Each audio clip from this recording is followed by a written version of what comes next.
Mocrazy. I asked all the presenters earlier at dinner, what's the first thing you remember being when you were a kid? What's the first thing you remember wanting to be when you grew up? And Jamie said she wanted to be a skier, and it's in the newspaper down there. That's when she was 6 years old. She wanted to do gymnastics on skis and go to the Olympics. So take it away, Jamie. Thank you. Wow.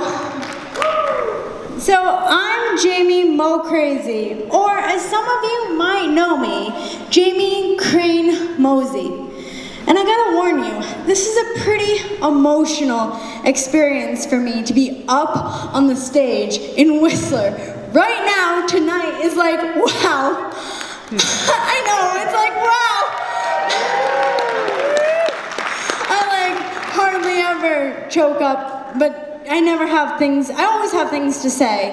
If you're my friend, you know I have things to say, but this is incredible because I have become a motivational speaker because of an event that happened here 4 years ago tomorrow on April 11th, 2015. Now, when we wake up in the morning, we wake up and we want a good day. You know, we want everything to go exactly as we planned. We also know it never goes exactly as we planned. You always have something, like you burn your breakfast, or you forget your ski boots, or something happens, and it's not really what you planned to have happen. But you might wake up one day to a day that will change your life. That's what happened to me on April 11th, 2015. I was a professional skier. I got to travel around the world. I went up to Dew Tour and X Games and traveled everywhere. I mean, who doesn't love awesome events around the world with free bars and drinks? I mean, it was a good life, right? And so I was traveling as a professional skier, and I was actually competing at the World Ski and Snowboard Festival in the slopestyle competition, which happened to be our World Tour Finals in 2015. And my first run, I got 4th place. Now, I might look sweet and innocent, but this girl is very ambitious and competitive. And let me tell you, 4th place does not cut it. You gotta get on that podium, right? Everyone remembers the people who got on the podium. So I had to upgrade. And I changed. I upgraded my flat 3, which is an off-axis backflip, to a double flat 7, which is an off-axis double backflip. Because at the 2013 X Games, I became the first woman in the world to compete and land a double flip when I landed my double backflip.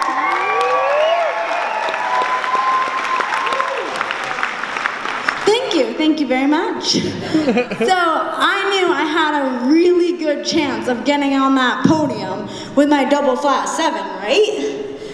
And that's all I cared about, getting on the podium. But I landed that trick on my feet, but I caught my edge, and I whiplashed my head onto the snow. My brain started bleeding in 8 spots. I hurt my right brainstem, which completely paralyzed my right side. I started convulsing, and I immediately went into a coma. I was in a coma for 10 days. I had serious amnesia for a month and a half, so no memory of that time. I had serious amnesia, which was intense, yeah. But on the other side of things, you could think, hey, that girl's lucky. She doesn't remember when she was a 22-year-old in diapers. I hated that stage. It was an intense experience. After my amnesia, I had to relearn everything. I had to relearn how to walk, how to talk, how to swallow water. I had to relearn how to drive a car. I had to relearn everything. and I relearned everything because of neuroplasticity. Now that's kind of a complicated word, neuroplasticity. If you're like me, the plasticity part in neuroplasticity makes you think of plastic things like Barbies and Hot Wheels, and your brain just starts spiraling.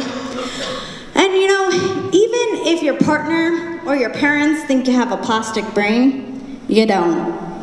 And neuroplasticity doesn't mean that. Neuroplasticity is the brain's ability to create new neurosynaptic connections at any point in your life. Due to research in the 20th century, they have realized you can create new neurosynaptic connections. That means create new nerve pathways after an injury. So what that means is that you can heal.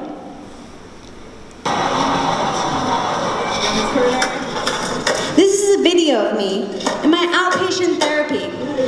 Now most of the time, those apparatus that you use to learn how to walk, people use to learn how to walk. I used it to relearn how to skateboard. But I did that because you can recreate new nerve pathways in your brain. But it's hard work. It's really hard work. In order to recreate new nerve pathways, I use the analogy of snow. Who here likes snow? I mean, let's hear some noise for snow, right? I love snow. But I use the analogy of snow because walking through snow up to your neck is really hard. I mean, if you're walking through snow up to your neck, that's almost on the verge of impossible. But it's not impossible. It's not impossible if you take the first step. But in order to take the first step, you have to set obtainable goals. Now by setting obtainable goals, that means set goals that you know you can accomplish.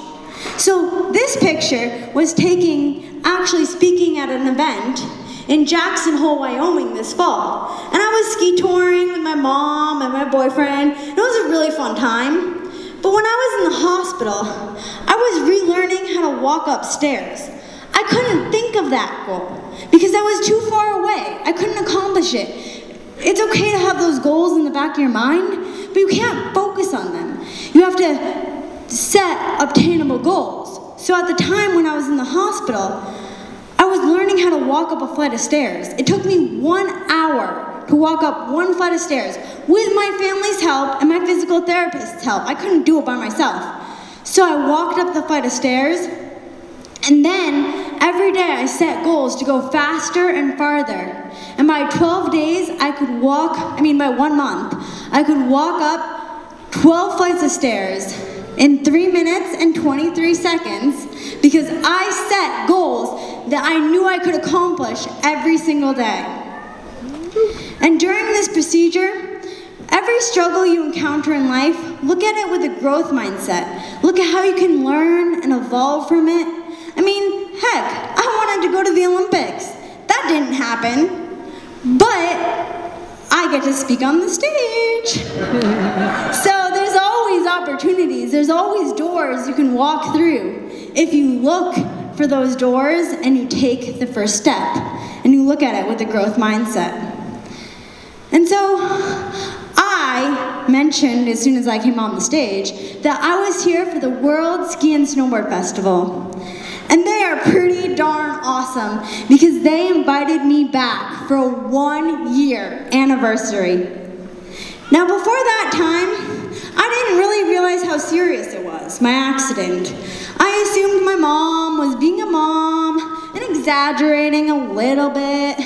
And she would say, "You're a miracle." And I'd say, "Yeah, it was no big deal." "You're a miracle." "Yeah, but it wasn't intense at all." And then I came back up here. And it was a very emotional experience. And I realized at that time, that's my mom in the middle of that picture crying right now because she remembers the whole thing. And she's probably crying right now again. And she remembers the whole thing, and my whole family remembers the whole experience. My sister was at the competition that I crashed at. She gave me a hug moments before she heard on the radio, "We need all hands on deck and a helicopter on standby." And then she came down and saw me convulsing and spewing blood. They remember it all. And so I owe my life to them because I could not be who I am today without them. So I'd like everyone to give them a round of applause because they deserve it. I love you guys.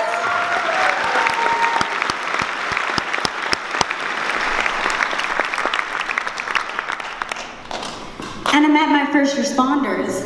I met my first responders who intubated me on the mountain. And when I came back to meet them, I thought it was not that serious. And then they said to my face, "We wrote up your fatality report because we did not think you would make it through the night." That gave me shivers. It still gives me shivers every time I tell this story. I met the World Skin Snowboard Festival employees, and I got my bib back that they had cut off me at the time of my accident. I met the doctors at Vancouver General Hospital, and I found out I was the first patient to receive an oxygen and pressure analyzing brain bowl that they had learned about in Cambridge, England, 1 month prior to my arrival at the hospital. I learned about it, and now they have used it on other patients, and their success rate has more than doubled. Yeah.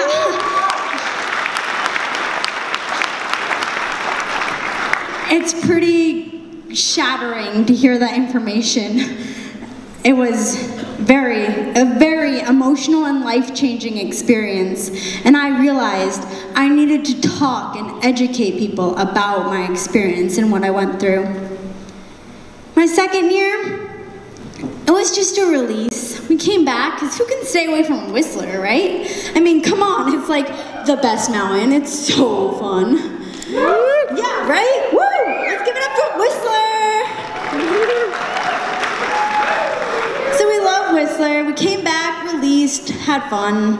And then for my third year, my family came back, because they can't stay away from Whistler, but I stayed in Salt Lake City to have a birthday party with my best friend.